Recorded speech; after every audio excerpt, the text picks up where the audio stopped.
was looking all back there, and you're right here. Oh, you have.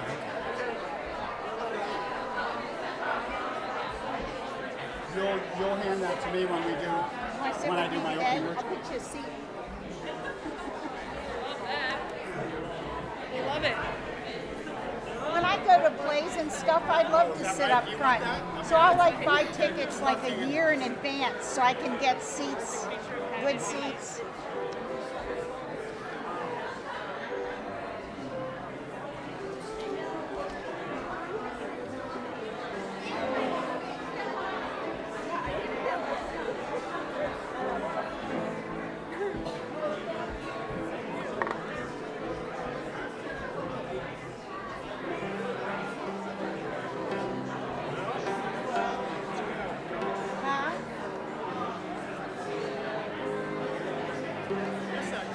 Well, this is an elect, and then as they moved up, Thank you.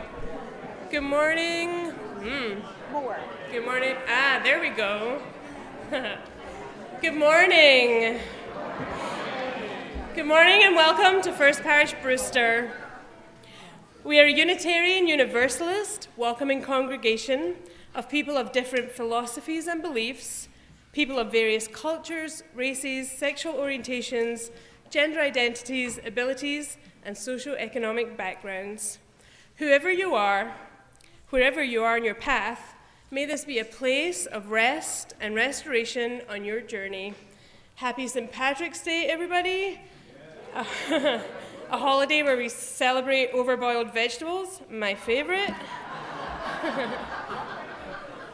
I am Twinks Hastings, Director of Lifespan Religious Education, happy to be welcoming you to the service today with our worship leader, Lindsay Strauss, and our music director, Kaisa Fern. Our services are recorded and available on our YouTube channel midweek.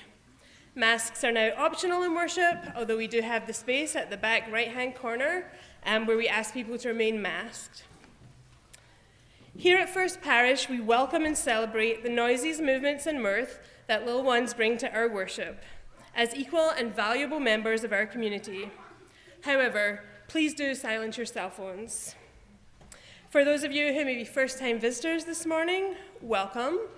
If you would like to learn more about First Parish, please fill out a welcome card that can be found in your pew and place it into the offertory basket.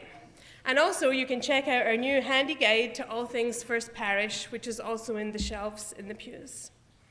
A big welcome to those watching at home, and a wave to them, as is our tradition. Welcome on this morning, which we make sacred by our presence together. And we only have one community news announcement. Our jet pig has gone missing.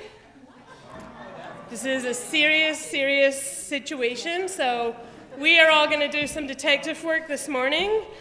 But if anyone sees a small flying pig, please let me know. Welcome to worship. It is so good to be together.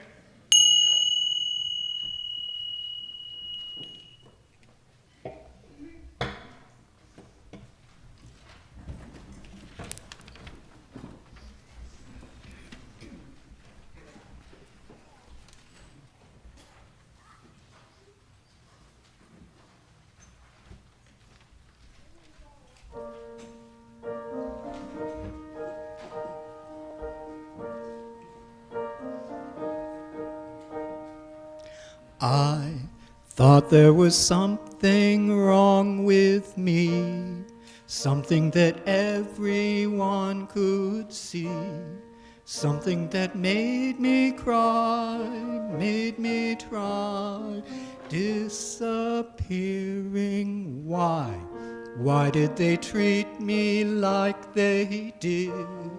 I was a scared and lonely kid. Down here, go and run just as far as you can. But it gets better and better.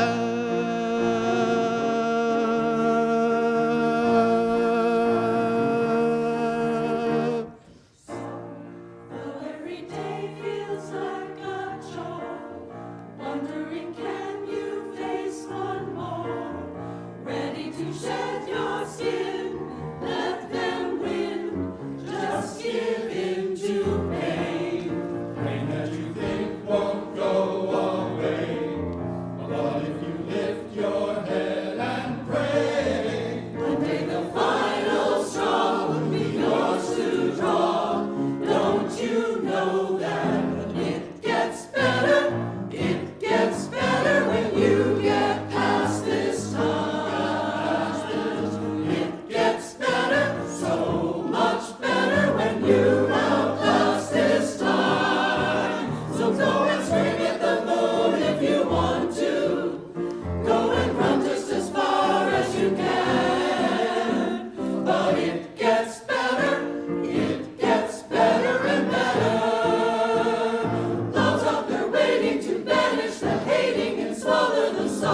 better and better and better and better and better and better.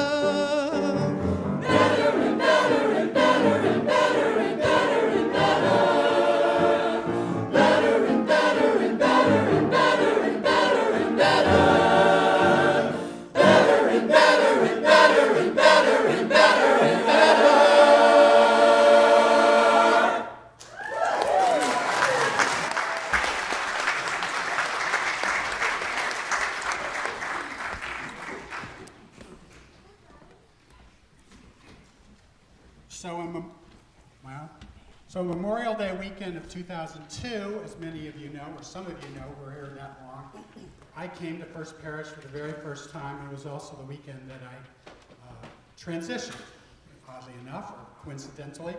And when I came to church that morning, I was wearing this hat. And I sat right in this pew right here. There was another pew in front, but I was in the second row.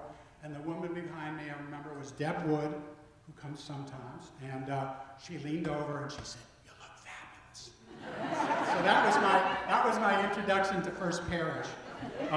But that month, that first month that I had transitioned was obviously an incredible month for me, and lots and lots of memories. And one of the things I did was I went to, with my late partner Noel, who at that point had not transitioned and was dressed still as a guy, to the Pride Parade that they used to hold in Hyannis.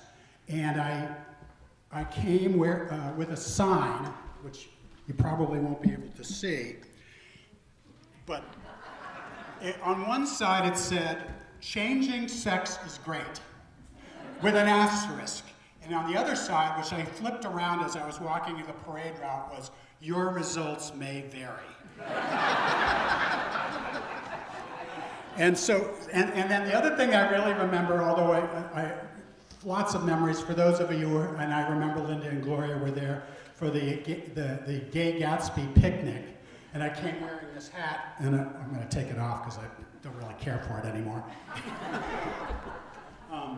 I came wearing that hat in all white. We played croquet, and I remember having a long chat with the then minister Jim Robinson, and he was just, as some of you know from your experiences with Jim, an amazing listener. He was just the best listener, and I really felt seen and loved and welcomed. I mean, that's Sunday, that Memorial Day Sunday, the first people I met, and I'll embarrass Joanne again with this, was Joanne and Paul Hush, and I mean, I couldn't think of a better way to start my transition, coinciding exactly with my first time in this church. But so all the people that were in this church then, they had never seen me as anybody other than Lindsay, so I really didn't have to come out to them. But in order to come out to my families and friends, what I decided to do was to send out a name and gender change announcement.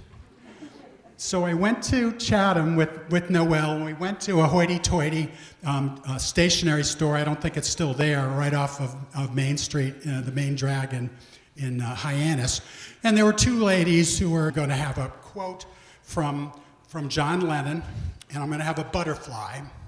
And then I'm going to announce with joy, my name and gender change. And the John Lennon quote, which I think was perfect, said, "People say I'm crazy doing what I'm doing. Well, they give me all kinds of warnings to save me from ruin. When I say that I'm okay, they look at me kind of strange. Surely you're not happy. You're no longer playing the game." So I sent this card out with personal notes to about 150 people, and I made photocopies of all the backs of these announcements that I came out. And naturally, the response from people was, because none of them knew. So I got some responses that I thought were incredible. One said, "Dang, now there's a catch-up note." And another said, "Aren't we lucky we're living in a time when such a thing is possible? Everything is possible," just as we sang, as Chuck sang so beautifully. And then I got a note from from the headmaster of an all-boys school and says, "I confess that I've never received a note quite like yours," which of course was probably true. And then my minister at the UCC church that I go to was a little more serious, as Reverend Dr. Lombard was oft to be. And he said, "I'm so pleased that you are in a happy place of integrity and wholeness where you're simply comfortable but fully affirmative of your total personhood, that you can begin the next leg of your journey with hope and optimism, knowing that you are who you need to be and indeed were created to be." I thought that was a beautiful, beautiful note. And finally, I got a note from my classmate, and true to form, my classmate, college classmate Al Franken sent me a note. And this note said, "Lindsay, congratulations. One complaint. Lindsay is usually spelled with an A. Franny and I send our love." So that was the beginning of my time here at First Parish and the beginning of my life as Lindsay. And I think what happened when I came to this church was I had to get people out of their comfort zone. And this month's theme is transformation and change. And obviously that was a big change for me, but also for the people here and for everybody that I came in contact with. So we're going to talk a little bit more about that. I'm going to sing a song later. But in the meantime, before we sing our first hymn, why don't you rise up and greet your neighbor.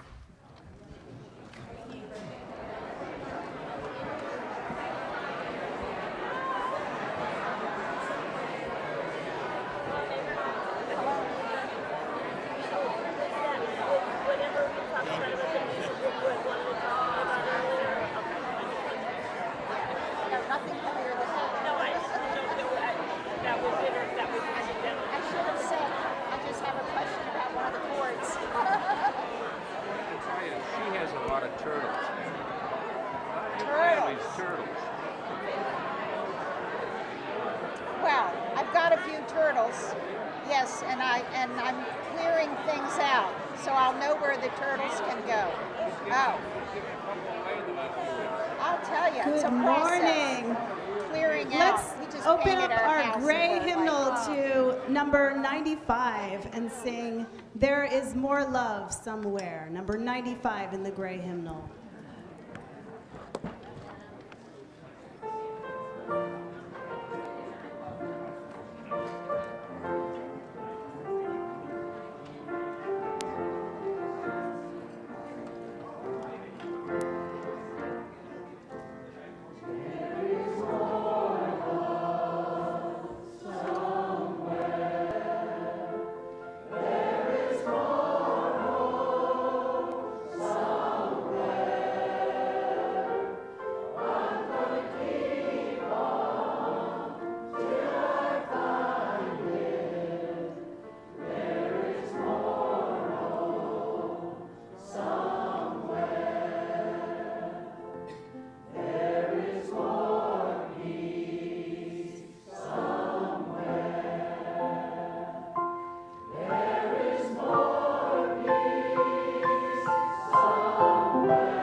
Going to invite my friend Eleanor to come and light our candle this morning.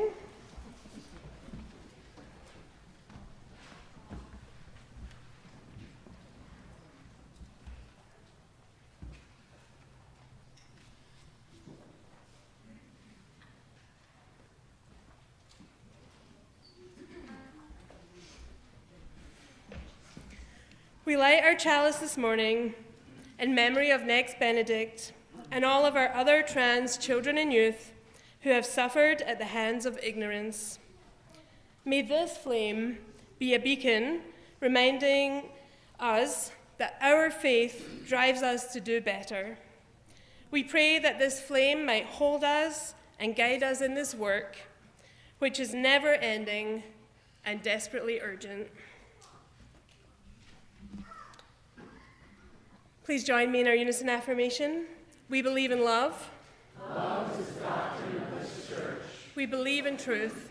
The quest for truth is the sacrament.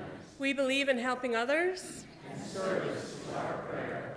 We believe in the sacredness of all life. To the end that all souls shall grow into harmony with the divine. Thank you.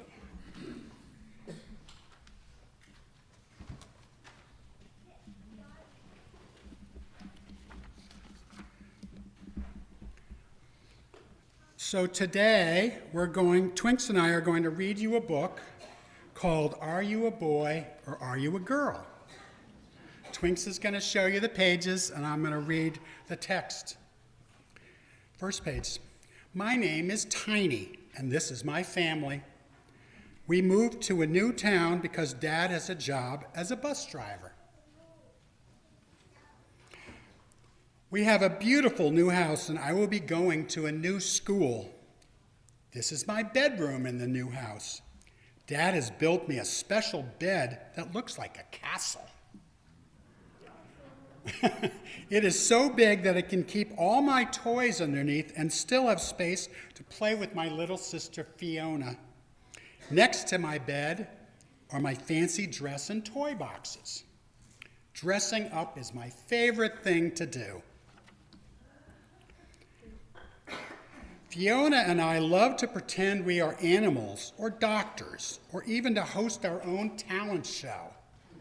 Tiny, asked Fiona, are you a boy or girl today? Mom lets us dress up whenever we want. Today we are going to the park. My sister is a cowboy and I'm dressed as a butterfly. When we get home, Dad is back from work and is cooking dinner. We are having spaghetti, my favorite. Mom and I are getting my bag and clothes ready for the first day of school. I hope I make some new friends. Super, Tiny, look, I've washed your favorite top for school tomorrow, Mom says. The school is much bigger than my last one, but the teacher is very friendly and shows me where to sit. The teacher tells the whole class, it's Tiny's first day here, so please be nice. A boy shouts, Tiny, what a silly name. I can't tell if it's a girl or a boy. My new teacher says, Buster, that's rude. What does it matter if they are a boy or a girl? This morning is special because some firefighters are coming to speak to us about fire safety.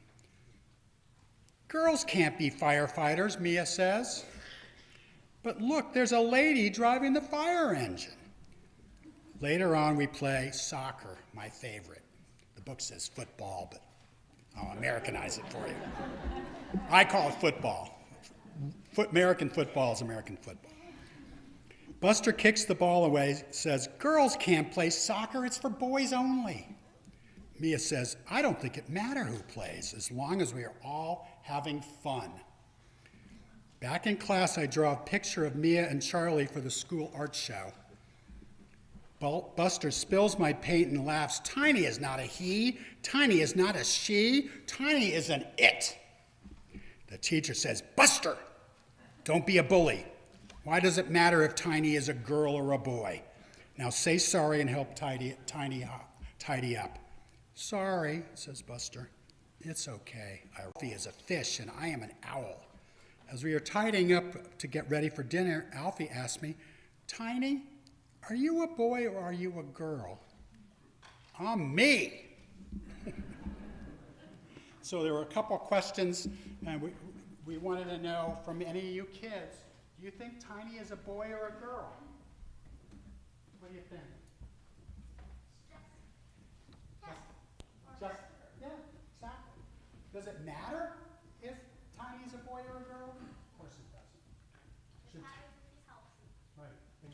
should Tiny be allowed to play soccer and dress up as a fairy? Of course. Would you like to play with Tiny? Okay. So that's our time for all ages, and let's sing the children out. And before we, so loud, sing them out, Grace is going to come and light our lantern. And so we take the flame from our chalice up here and bring it down and light our own chalice downstairs. And this is our way of carrying your hearts and souls and spirits down into our children's discovery place. Now let's sing the children out.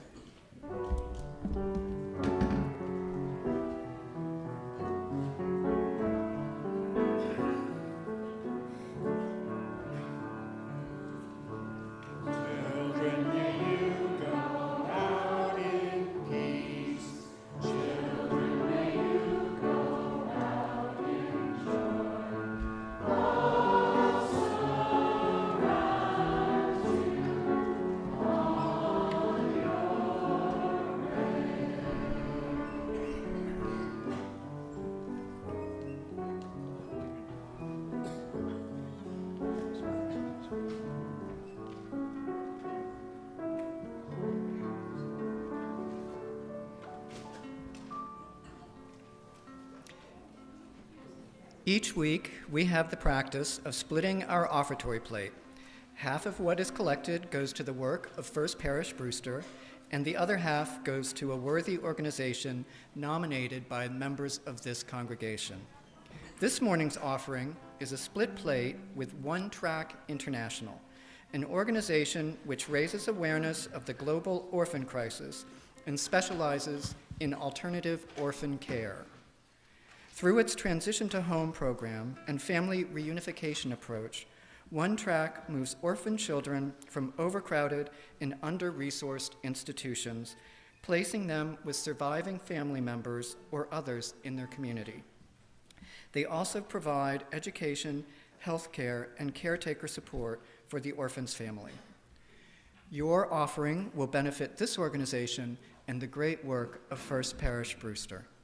Make your checks out to FPBUU with split plate on the memo line. Write a separate check for pledge payments, or you can text to give at the number in your order of service. The morning offering will now be gratefully received.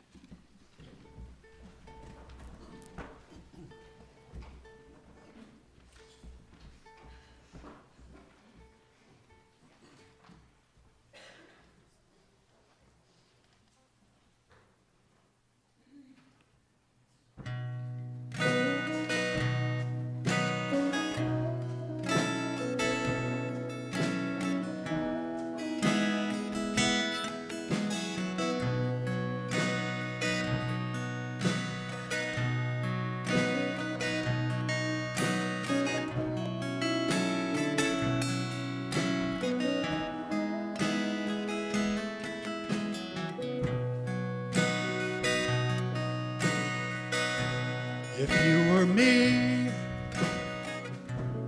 what would you do? You look in the mirror and it's not really you. You fumble around in the station. There's a car in the drive, but they can't take you over the gender line. They can't take you over the gender line.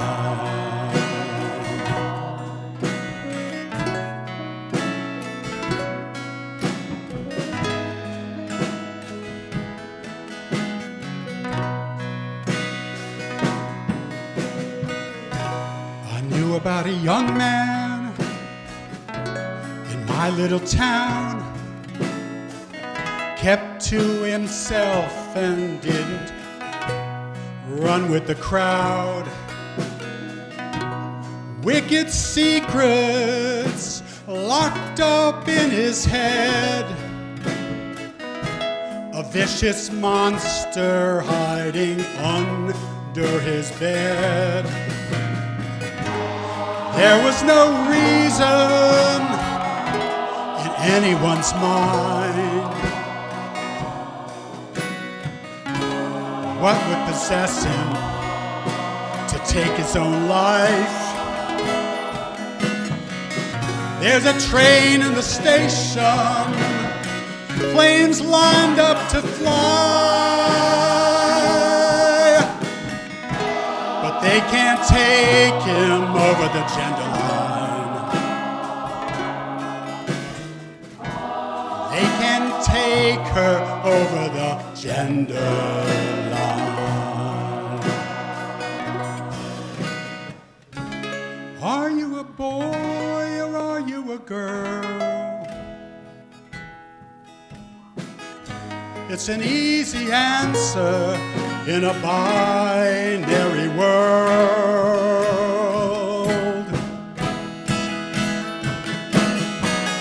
There's a boat in the harbor, planes lined up to fly,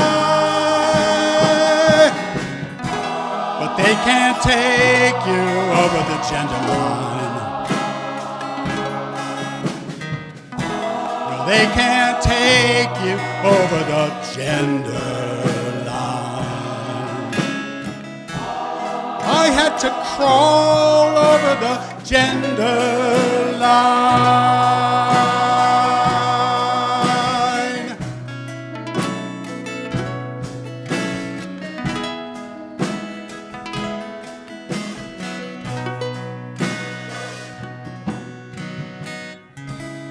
Are you a boy or are you a girl?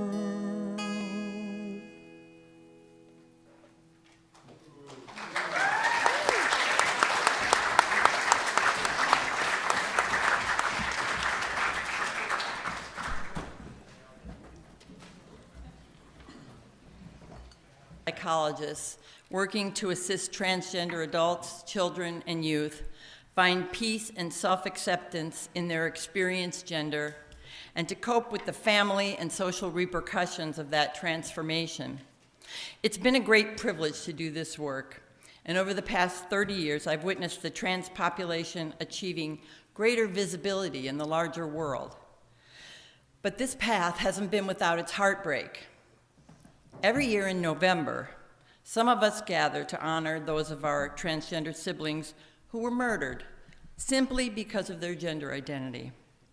Such hate crimes serve as tragic reminders of the work yet to be done in cultivating empathy for and opposing discrimination against trans people. The Human Rights Campaign website notes that the victims we honor at the annual Transgender Day of Remembrance were killed by acquaintances, partners, or strangers. Some perpetrators have been arrested and charged, while others were never apprehended. Some of the murders involved clear anti-transgender bias.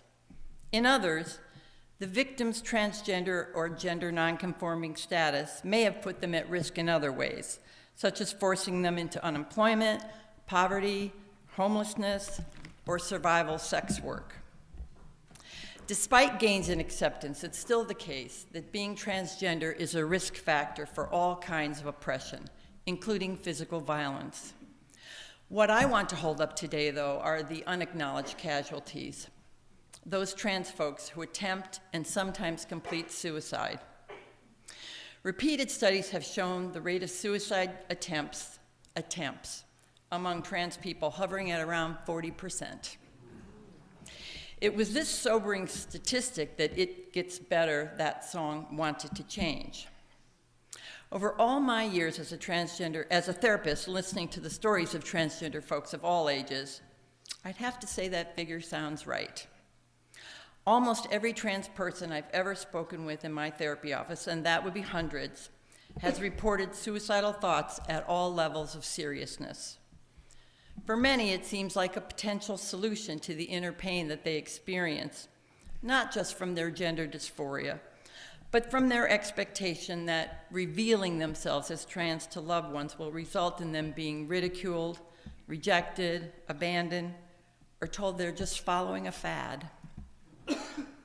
This constant internal struggle against the twin agonies of gender dysphoria and fear of social repercussion can create a toxic stew that makes a planned suicide seem like a viable option. For others, an external stressor like an argument or a breakup can be so overwhelming that their fragile defenses break down and self-harm happens in a moment of impulse. I've heard both kinds of stories in my therapy practice and have sadly counted 4 suicides among my clients. As a therapist, there's nothing worse than getting a call from a parent, a partner, or a police officer informing me that my patient has been found dead by suicide. As shattering as each experience was to me, I can only imagine the pain of their loved ones. I never get through that part. Over 1.6 million people ages 13 and older identify as transgender in this country. All of them are at an elevated risk for violence, unemployment, housing discrimination, homelessness, family rejection, and self-harm. The risk increases for young people, people of color, those without an adequate means of supporting themselves, and those with coexisting psychiatric diagnosis. Although we've made gains in supporting transgender rights over the past decade, the political climate of today is one in which one faction is opposing those rights, with tactics ranging from spreading misinformation about gender-affirming care and trans athletes to the outright denial of the existence of trans identities. According to the Human Rights Campaign, more than 1,700 pieces of anti-LGBTQ legislation have been introduced by state lawmakers since 2015. This year was a record-breaking year with over, 2023 was a record-breaking year with over 70 bills signed into law, most targeting the transgender and non-binary community. Whether or not these radical politicians prevail, the damage has been done, and all the trans people I know are carrying additional fear about their safety and well-being. So, as we contemplate the joys and dangers of transformation, let's keep in our hearts those trans folks who are harmed by society's prejudices and by those who would use them for political advantage. Let us recognize the urgency of the moment and redouble our efforts to stand by our LGBTQ siblings, calling on lawmakers to disavow any efforts to discriminate and to reject threats to existing institutional policies that support diversity, equity, and inclusion. We need to amplify the honest and authentic experiences of LGBTQ Americans, especially those of our friends and acquaintances, our relatives, and our valued employees and customers in the transgender and non-binary community. The best way to show respect for those who have lost their lives in the struggle to embody their true selves is to raise our voices in public support of this community and to oppose all efforts to scapegoat them for political gain. May it be so.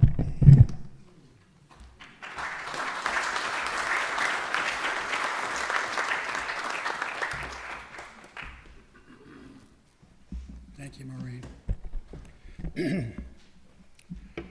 This is the point of the service where we enter into meditation and prayer and a moment of silence. So I invite you to join with me in the spirit of prayer and meditation, followed by some shared silence. Please get comfortable in your seat and take a deep breath with me now. These words from Reverend Joseph Cherry. If we and so loving. Spirit of life, who longs for us to hear your voice and waits in silence for us to recognize your presence, meet us in this quiet moment. Silence our loud, tumultuous thoughts and grant our brains rest. Help us to let go of our distractions and desire to be distracted, to simply sit here with you. We can all use a moment of peace. count our breath, to quiet the noise, to let our spirits be still. When all we have left in us is a moment of silence, help us trust that it is enough and that you'll take care of the rest.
I want to share with you several short readings this morning.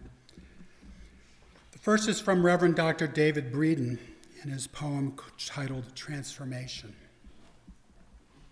Each moment each of us steps across the threshold of becoming, some struggle to be formed, shaped, rigid. Trans, we know it. Transcend, transverse, transmute, go beyond. Second reading is from Reverend Terry Eckelbarger. Sometimes transformation is becoming more fully ourselves in a world that dearly wishes we wouldn't. All transformation takes courage, but it's a special kind of courage when the voices are urging us to go any direction but forward, enduring versus cheering our progress. And finally, two short quotes on transformation and change, the first from Maya Angelou. We delight in the beauty of the butterfly, but rarely admit the changes it has gone through to achieve that beauty. And the second from author Ken Liu's The Grace of Kings. I refuse to believe the futility of change, because I have seen how the lowly dandelion, with time and patience, can crack the strongest paving stone.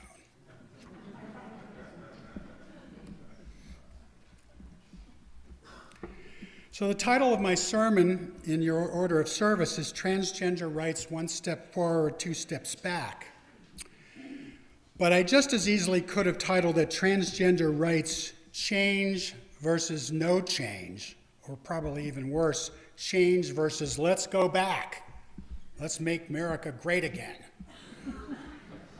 It's a bit like the sign that I carried at the Hyannis Pride Parade way back in 2002. Changing sex is great, but your results may vary. My results, as the sign said, have indeed been great. As I have noted many times from this pulpit, I have been extraordinarily blessed to have transitioned in this church and lived the past 20 years in Deep Blue, Massachusetts, a state that did a lot to affirm my right to exist by voting overwhelmingly in 2018 to uphold a law passed 2 years earlier protecting the rights of transgender people to use bathrooms, locker rooms, or similar facilities corresponding with the gender which they identify with instead of the sex they were assigned at birth.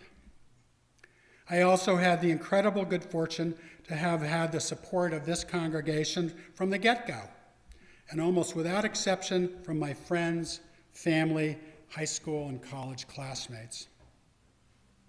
I have never, ever had a problem using a ladies' room. I have never felt fear for my life, although, to be fair, I have avoided going to places where transgender people are considered the other. I've never had suicidal thoughts. With one or two exceptions, I have been treated with respect by other attorneys and judges in front of whom I appeared. In fact, one of them actually, after misgendering me, called me into chambers with opposing counsel in order to make a personal apology for having misgendered me. And while I continued to be misgendered, I can count on one hand instances which the misgendering was intentional and hurtful. Though I used to get upset to the point of tears, and Linda and Gloria will remember this from a Sea Captain's Fair, when I got called he or referred to as him, I have learned to shrug the misgendering off with a polite correction, but nothing more. While it took about 3 years after my transition, my triplet sons, now 40, and I are once again very close, in almost daily contact. And remarkably, my former spouse and I have become best friends, often speaking by telephone several times a day, spending our holidays together, and enjoying and sharing time spent with our delightful 6-year-old granddaughter, who continues to fill our lives with joy. But pulling out to look at the big picture, transgender and non-binary people have made incredible progress over the last quarter century. Are sick. 17 states include transgender people in their non-discrimination laws, and in 2020, the Supreme Court ruled in favor of protecting employees from workplace discrimination based on sexual orientation or gender identity. We'll see how long that lasts. States have banned insurance discrimination against transgender patients, and our own Ricky Bates, where's Ricky, was responsible for gaining insurance coverage in Massachusetts for gender confirmation surgery. So here's to Ricky.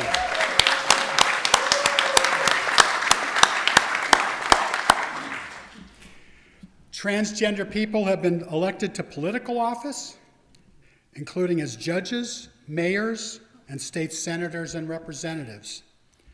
We have been appointed to state and federal office, including positions requiring confirmation by the United States Senate. We have served as staff members in the White House and on Capitol Hill, spoken at conventions of the Democratic Party, run as candidates for governor, been ordained as rabbis and ministers, and installed as bishops even in Christian denominations. In 2020, a non-binary person was elected to a state legislature for the first time.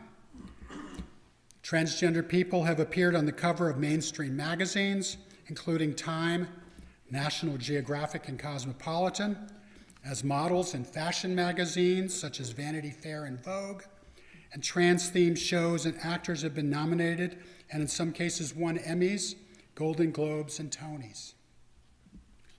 But even today, given the small percentage of Americans who identify as trans and non-binary, only about 30% of the American public say that they have personally ever met a trans person, with the percentage, as to be expected, varying drastically by age. The number drops to 19% for Americans over 65, jumps to half for those under 30 who have a transgender friend or family member, which is not surprising given that 1 in 5 Gen Z adults identify as LGBTQ, according to a 2022 Gallup poll. This means that most of the public learns about trans people from the media and politicians, which is a problem because the right-wing politicians and media continue to misrepresent, mischaracterize, and stereotype trans people. Such false depictions have indisputably shaped the cultural understanding of what trans people are and have taught the public how to react and treat trans people in their lives. While transmissia, which is what is recommended as the new to replace transphobia, which means basically a hatred of trans people, is most harmful to trans and non-binary people themselves, of course, the gender roles and stereotypes that it builds on that don't let anyone live as their whole, truest selves has a negative effect on all of us. Looking for a wedge issue to replace opposition to same-sex marriage, which helped re-elect George W. Bush in 2004, and to play to their voters' prejudices, and not just resistance to change, but a yearning to roll back the clock to a bygone America where there were only two sexes and one could not change from one to the other, or somewhere in between, or different altogether. Republicans have been turning the discomfort of many Americans about trans and non-binary people into legislation, introducing, as Maureen was talking about, more than 400 anti-trans bills in 2023, up from about 150 in 2022. Some of these bills and the new laws that have been enacted are unfortunately based on the views of their constituents. 77% of Americans in a 2023 poll, for instance, said it is inappropriate for teachers to discuss trans issues with students in kindergarten through third grade, including 57% of Democrats. And as a result, 8 states, as of late 2022, and the numbers keep changing, so those are the numbers that I'm going to use, have enacted measures limiting teachers from discussing gender or sexuality in the classroom. By comparison, only 9 states have policy mandating instruction on LGBTQ identities and sexual orientation. Advancing the specious argument that expanding bathroom and sports team access to trans students somehow threatens female students' safety and renders athletic competitions unfair, 24 states have now banned trans students from sports teams over the last 4 years, compared to 25 states, including, of course, Massachusetts, that have laws allowing student athletes to participate in sports according to their gender identity rather than birth gender. And many of these states, controlled by Republicans, are enacting laws allowing schools to ban students from using facilities such as bathrooms that match their gender identity.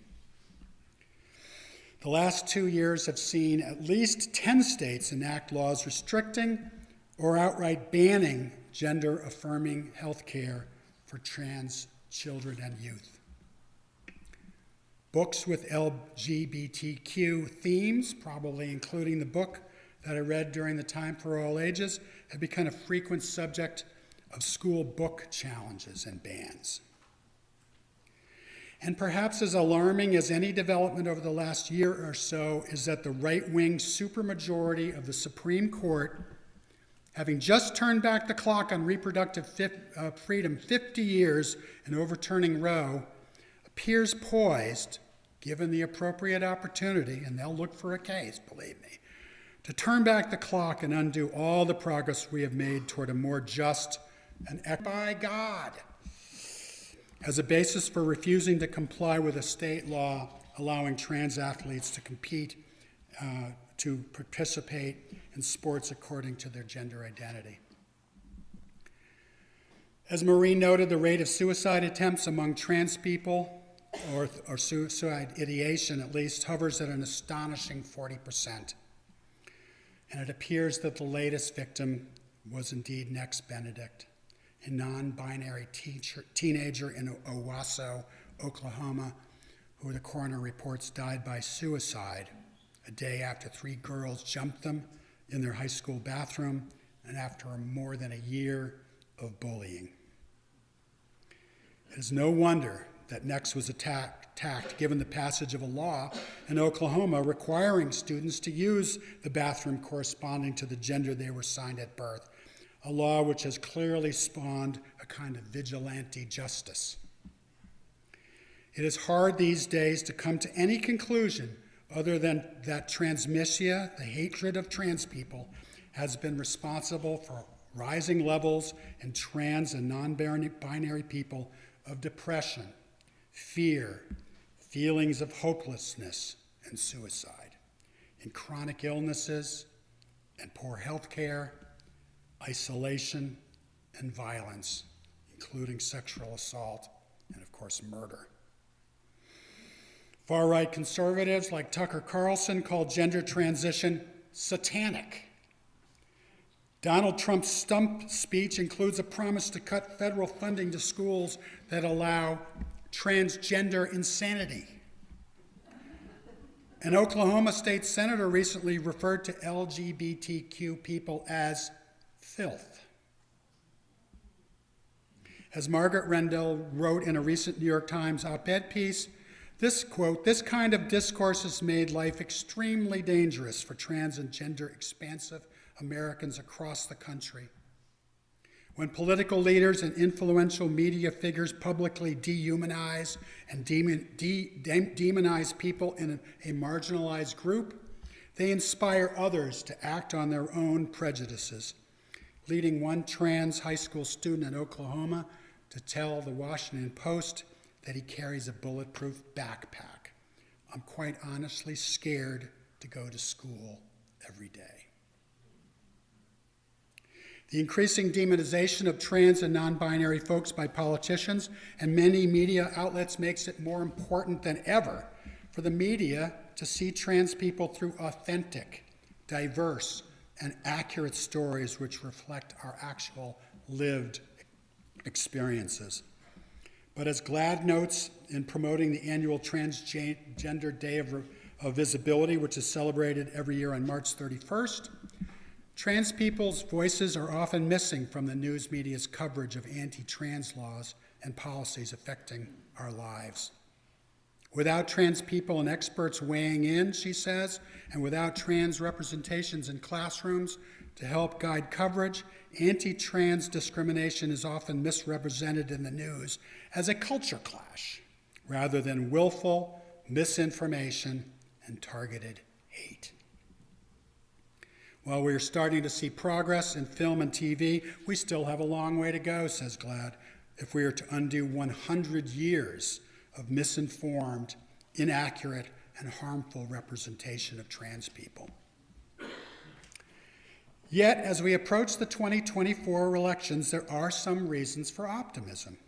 A poll of registered voters conducted by GLAAD, which included LGBTQ and non-LGBTQ participants, conducted 2 weeks before Next Benedict's tragic death, suggests that campaigning on anti-transgender issues is actually a losing strategy, with the majority of all voters rejecting harmful anti-LGBTQ rhetoric and the candidates who spread it.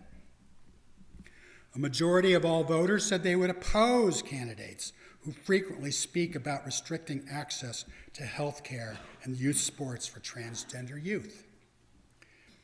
8 in 10 of likely 2024 voters, more than 8 in 10 of swing voters, and even 73% of Trump voters agree that decisions. In the end, we are seeing a battle between those who welcome and celebrate change and those who don't. As Unitarian Universalists, we must look to our values as touchstones to guide us in fighting against the tide of anti-transgender legislation, misinformation, and outright hatred that are putting the very existence of trans and non-binary people in peril. As a congregation and as a faith, our covenant of pluralism must continue to guide us in learning from one another as we engage in a free and responsible search for truth and meaning about what it means to be transgender and non-binary, and embracing our differences and commonalities with love, curiosity, and respect.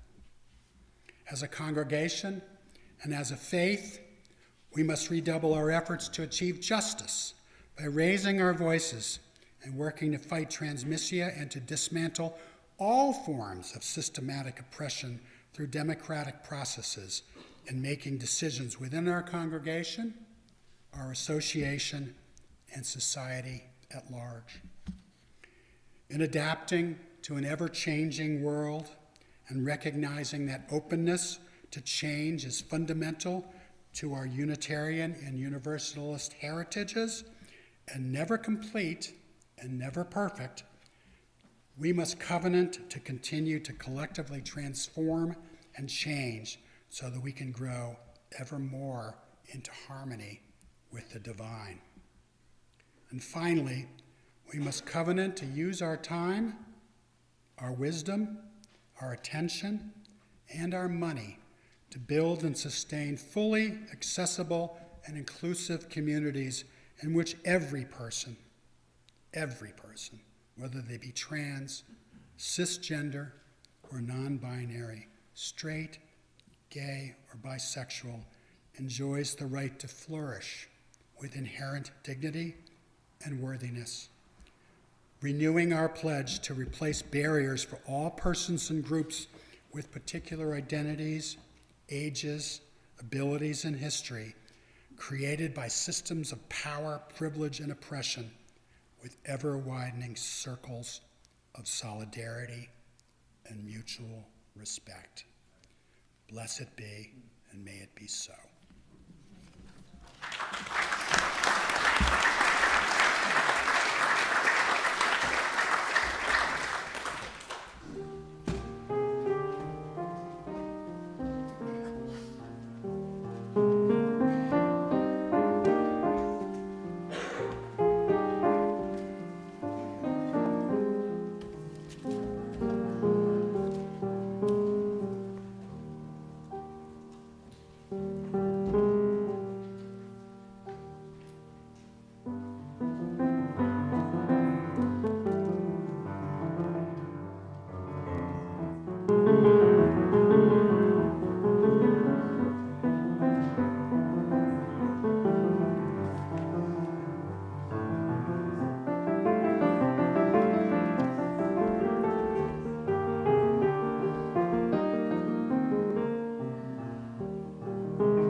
We invite you to rise in body or spirit. We're going to sing a closing hymn from the Teal Hymnal. It's 10:19.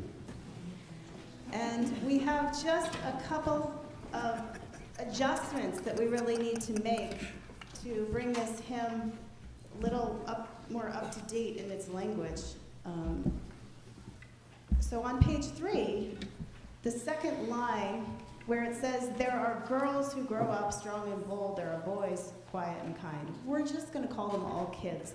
There are kids who grow up strong and bold, there are kids quiet and kind, just for an easier lyric. And at the very bottom, you're going to also hear the choir singing.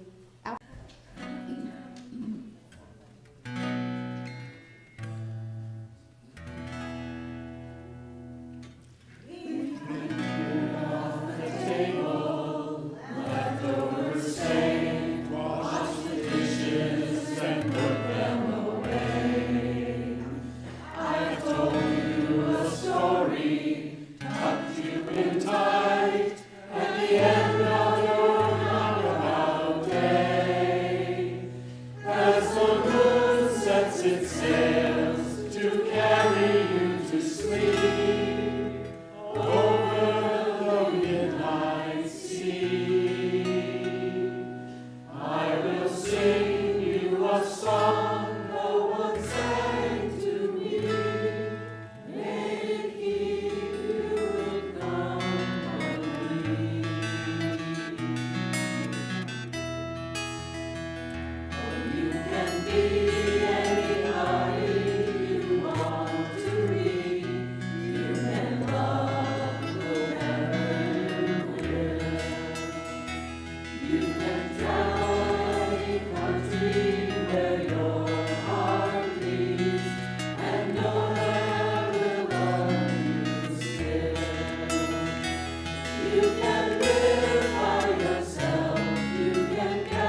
Join hands with your neighbor for our benediction, closing words.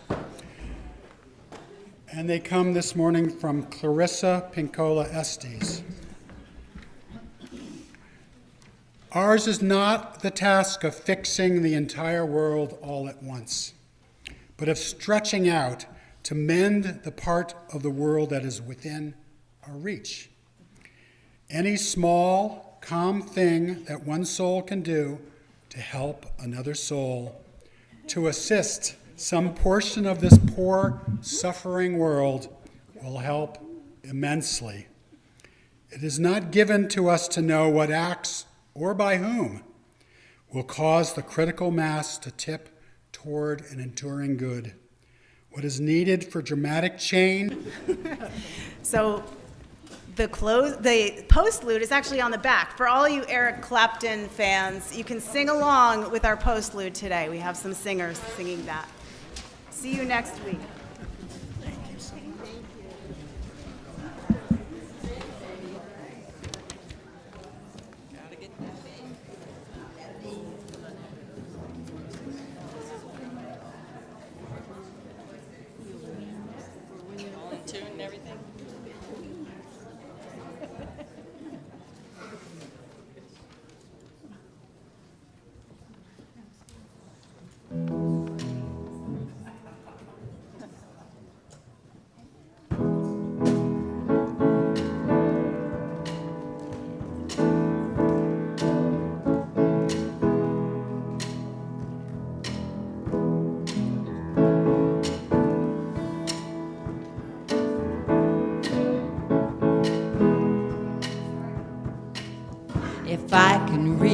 the stars, pull one down for you.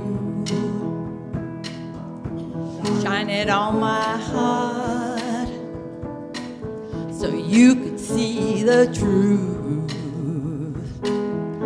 that this love I have inside is everything it seems. But for now I find it's only in my dreams, and I can't change the world. I will be the sunlight in your universe.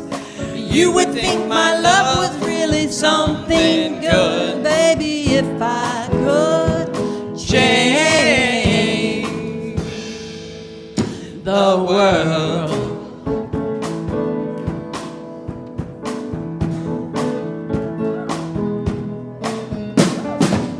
And if I could be queen, even for a day, I'd take you as my king.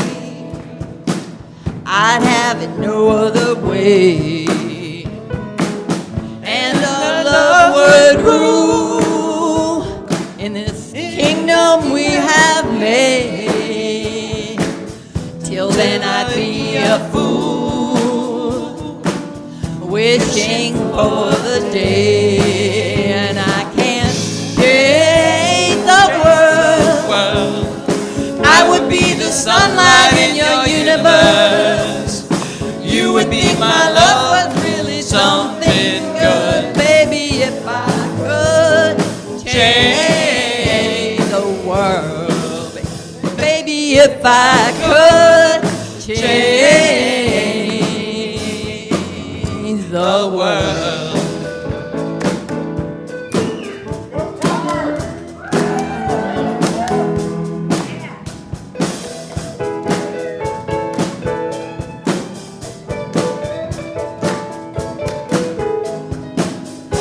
I can't change the world. I would be the sunlight in your universe.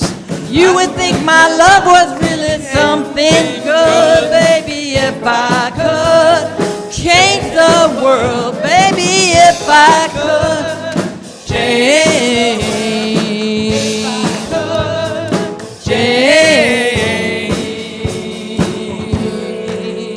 the